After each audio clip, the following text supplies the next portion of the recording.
Press any button to start.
Welcome to Sedona. I'm Captain Jess Molina, and I'll be your instructor. For this lesson, we're going to start on the ground and focus on some basic concepts. Fundamentals every pilot needs to know before hitting the skies. This is your plane, a classic, the Cessna 152. Take a look around it. In the simulator, anytime you want, you can easily switch to cursor mode. The cursor is handy for interacting with menus and cockpit controls or instruments. As you can see, activating the cursor also displays the toolbar. The toolbar is a quick access menu that allows you to control various aspects of the simulation. Try to find and open the basic controls panel.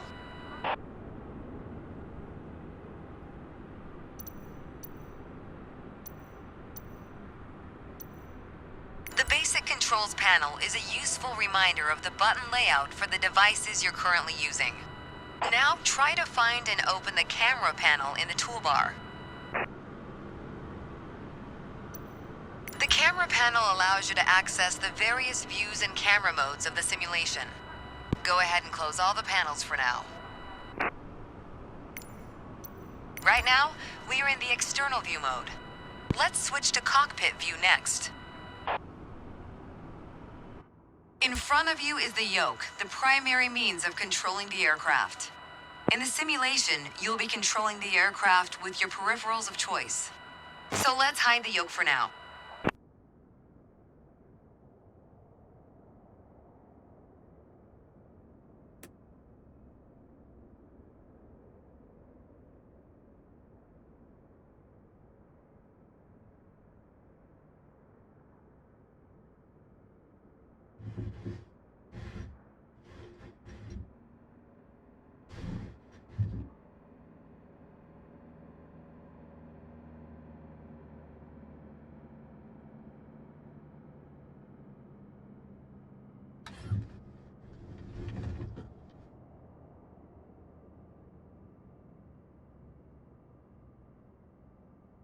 Some instruments allow multiple interactions. For example, rotating a dial clockwise or counterclockwise. In these cases, you need to lock the cursor onto them in order to interact. For example, take a look at the clock in the middle of the dashboard. Go ahead and lock the cursor on it. Now change the clock time. You can unlock the cursor once you're ready.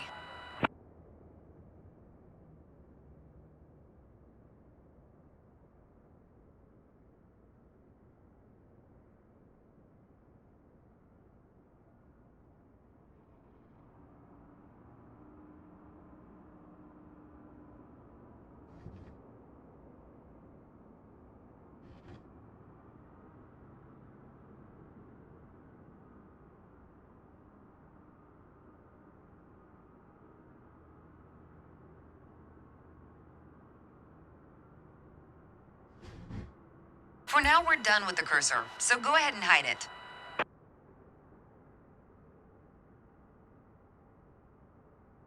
All right, as we've seen, when you want to look around you, it's easy to rotate the camera.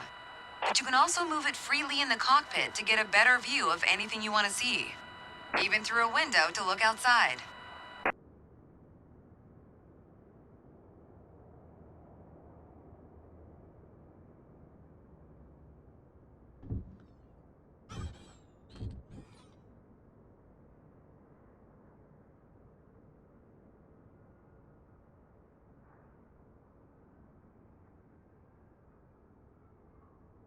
Pro tip, once you find a camera position you like, you can save a shortcut to easily get back to that view anytime.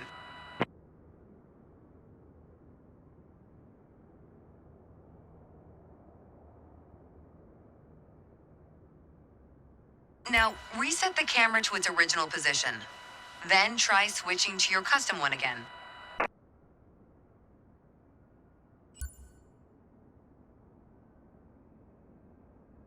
Alright, that covers all the main camera functions available in the simulation. Try to familiarize yourself with them a bit more. Then reset the camera to its original position whenever you're done. Great!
Let's get you familiar with the aircraft, a Cessna 152, and a few commands to navigate it through the skies. In front of you is the yoke. The yoke is like a steering wheel, more or less. Turn it left or right to control the ailerons and bank the aircraft into turns. Look at the trailing edge of the wings while turning the yoke to see the effect on the ailerons.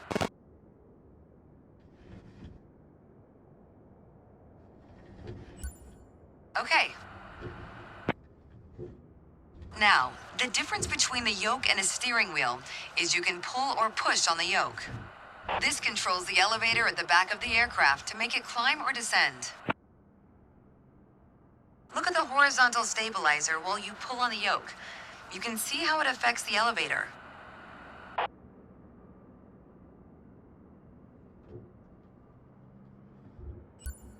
Nice. Down at your feet are the rudder pedals. They steer the aircraft when you're on the ground. The upper part of the pedals also control your brakes.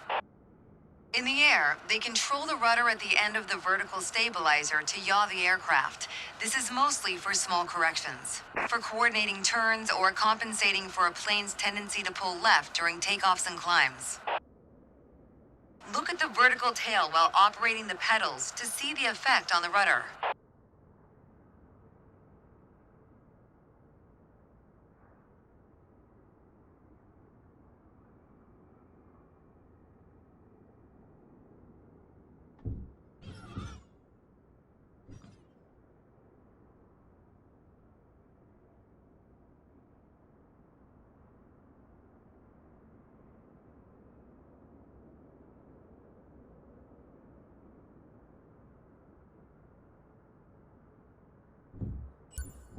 Great.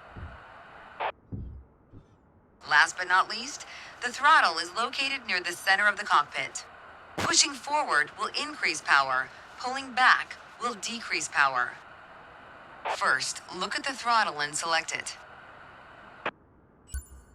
Keep it selected and push it forward to increase power. Power is increased. Now pull it back to decrease power. Power is decreased. Now we'll do the same without focusing on it. Deselect the throttle. Look away from the throttle and increase power.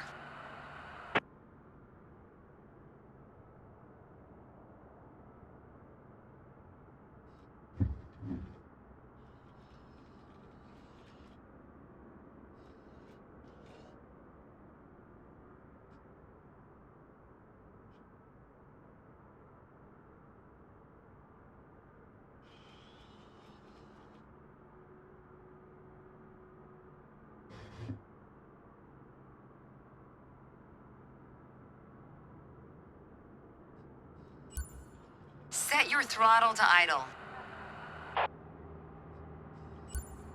Excellent. When the engine is on, you'll be able to see the power change on your RPM indicator. You'll find it on the right side of the dashboard. This tells you how fast the engine is spinning in hundreds of revolutions per minute. Next, take a look at your current speed on the airspeed indicator. It's on the left in the main instrument panel. It measures the speed in knots. To check your altitude, look to the altimeter. It's on the right side of the main instrument panel. The altimeter has 3 hands, similar to a clock. The long, thick pointer indicates 100-foot intervals. The short, thick one is 1,000-foot intervals, and the long, thin one, 10,000-foot intervals. That's all for today. Next time, we'll see how it feels in the air.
I've got to say, you chose a great day to go flying.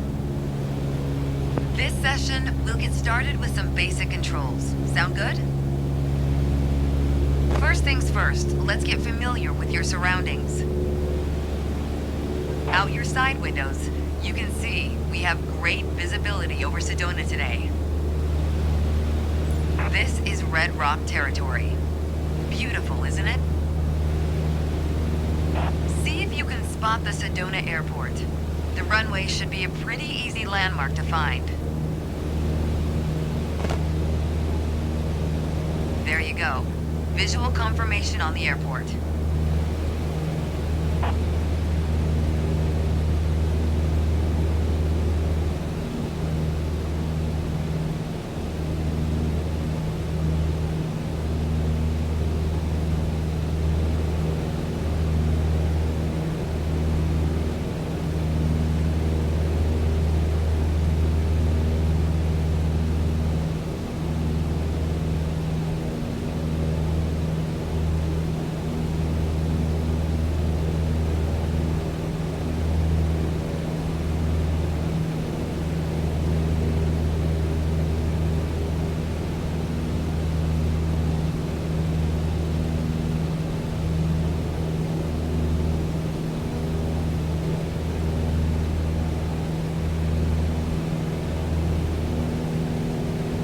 already talked about basic controls while we were on the ground.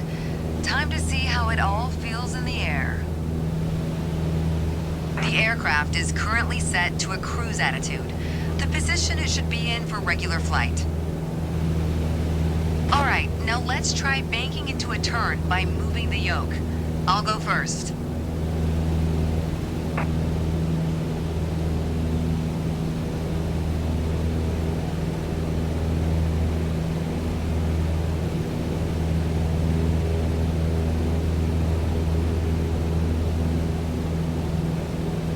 As a general rule, you always want to keep your turns under 30 degrees.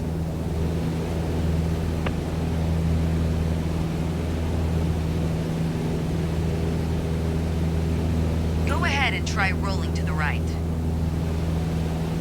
You have controls. Turn right, toward the city of Sedona.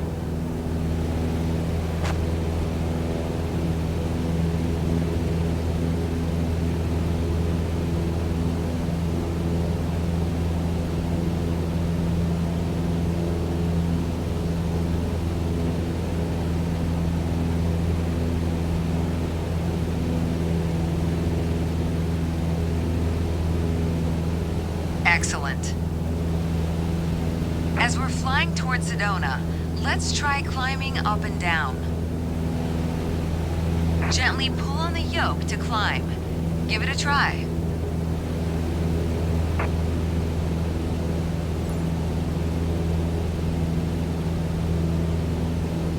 That's good.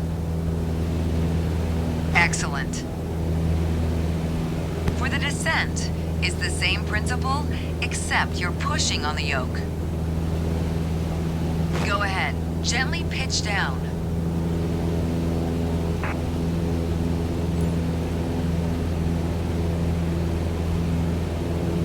Excellent. Okay, time to find the airport again. Look around, and when you found it, make a turn in that direction.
Make sure any control movements are soft and gentle. Now that you're more familiar with the aircraft and the surroundings, the next step is to go deeper into handling and techniques. Soon enough, you'll be able to enjoy trips all on your own.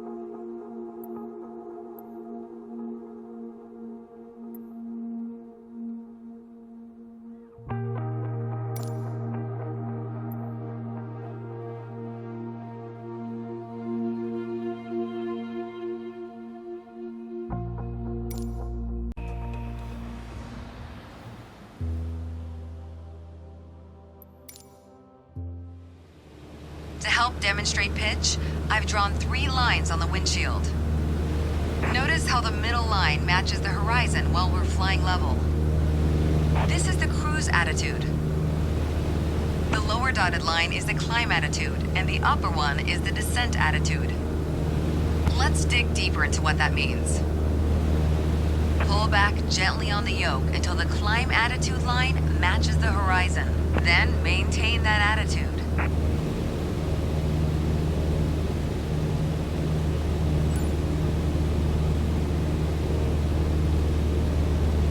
According to your altimeter, we're gaining altitude.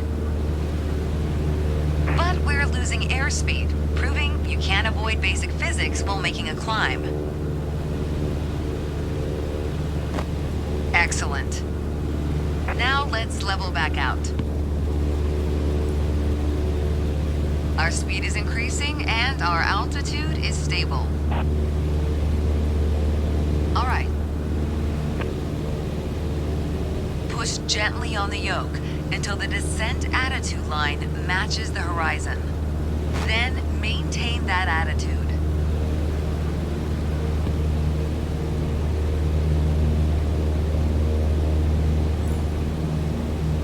As expected, with a nose-down attitude, our altitude is decreasing, while our speed is picking up. Great. Okay, bring us back to level flight. Now your speed is decreasing and your altitude is stable. That's good. Try to make only small adjustments to your pitch to avoid overcorrection.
For this lesson, we're going to use a line drawn on the windshield to indicate the cruise attitude. I've also added another dotted line to help you bank properly for left turns. Gently move the yoke to the left until the dotted line matches up with the horizon. Then maintain that bank.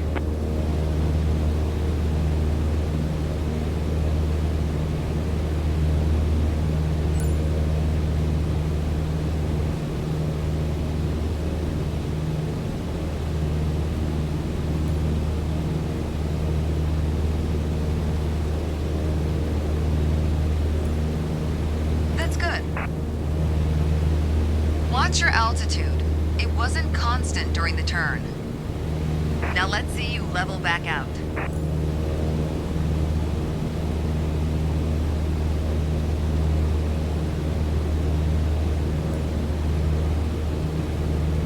All right. For the next step, turning to the right, let's see how you do on your own without any markings. At the top of your attitude indicator, there's a series of notches representing 10 degrees each. As a general rule, you always want to keep your turns under 30 degrees. Start banking right until you're lined up with the second notch to the right on the attitude indicator. Then maintain that 20-degree bank while remaining at the same altitude until I ask you to stop.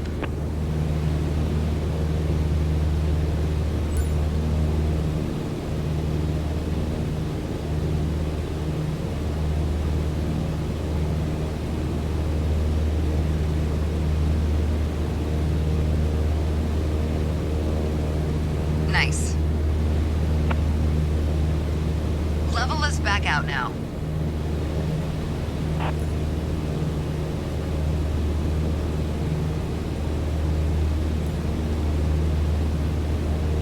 Great.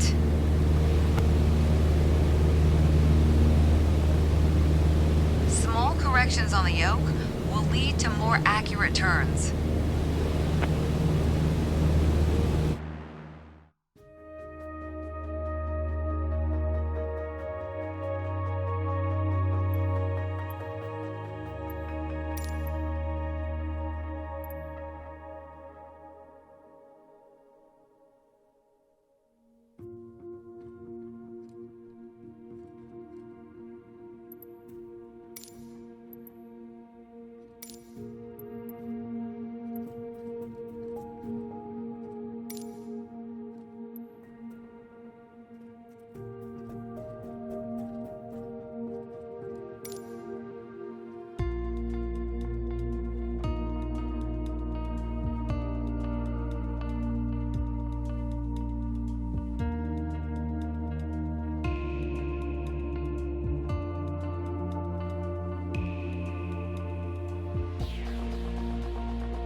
Let's talk about the throttle.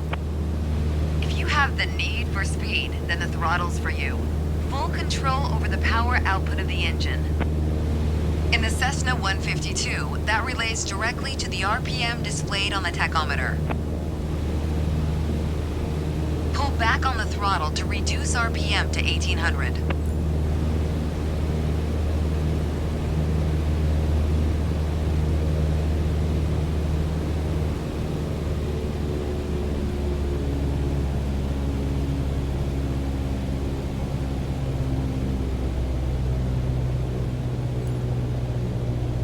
Look how your speed and altitude are also decreasing.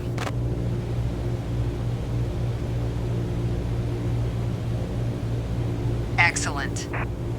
Okay, let's throttle back up to 2400 RPM.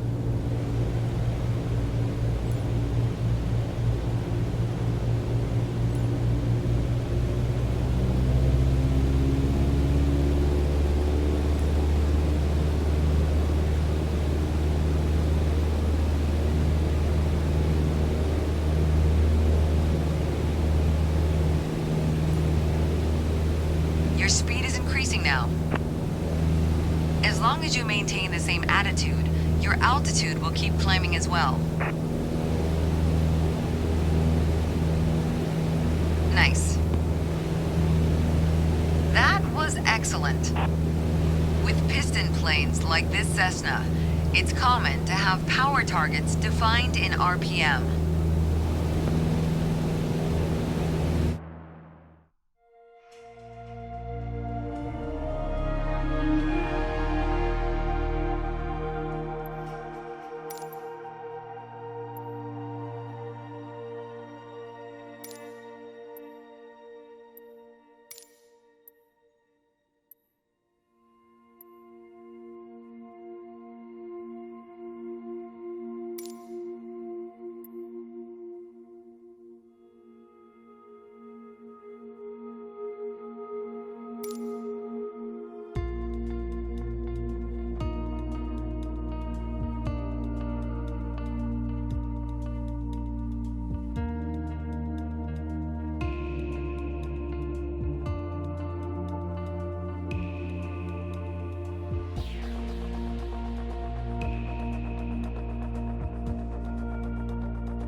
In this lesson, let's take a look at the relationship between attitudes and power settings.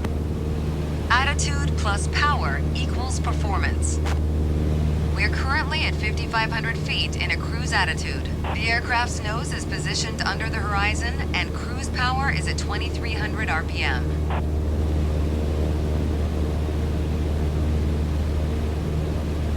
Try to reduce power to 2,000 RPM while maintaining 5,500 feet.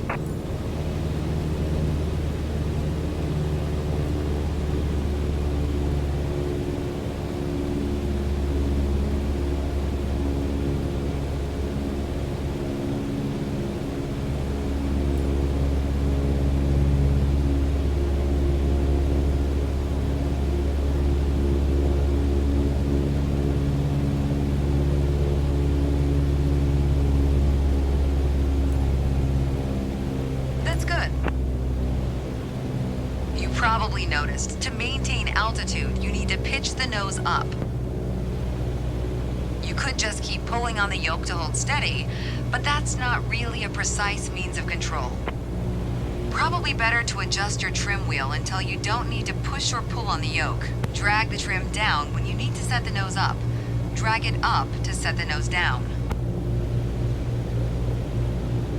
Try adding trim to keep us at 5,500 feet without increasing throttle.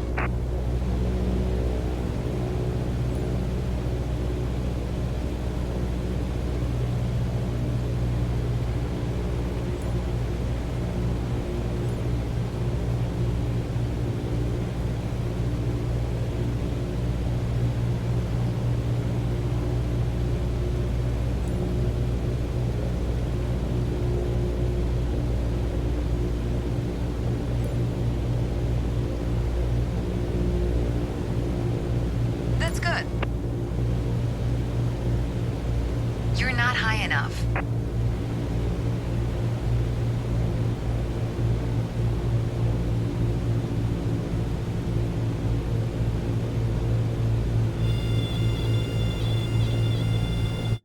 You put your plane in a dangerous situation. Increase power to 2,300 RPM while maintaining 5,500 feet. Get us back to a cruise attitude.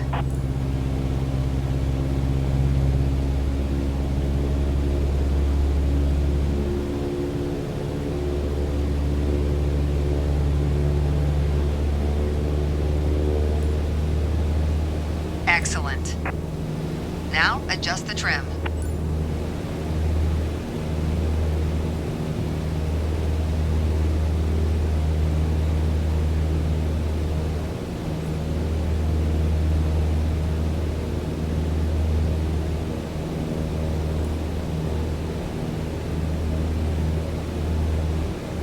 All right. You did well, but you can do better. The way I was taught, when you adjust the trim, you make course changes at first to remove pressure on the yoke. Then small adjustments to find the perfect setting to keep your desired attitude. If you feel your pitch slipping and need to get back to the proper attitude, don't worry. Just pull on the yoke, then dial in the right trim. That's the key to straight and level flight.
The art of maneuvering a plane through the air isn't a mystery to you anymore.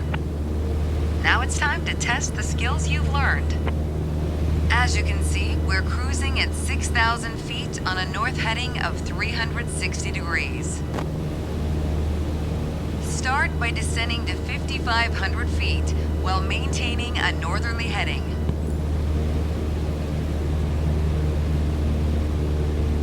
While descending, reduce throttle to avoid overspeed.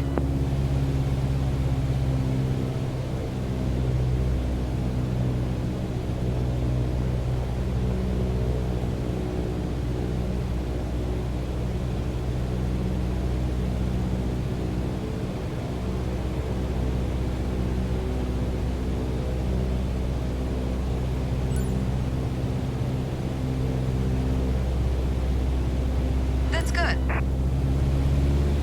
Now climb to 6,000 feet and turn to a south heading. On the Cessna 152, you need full power to climb effectively.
Nice. The turn was good, but try to climb faster in the future.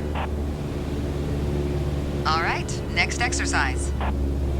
Maintain your heading of 180 degrees, stay at 6,000 feet, and adjust your airspeed to 80 knots.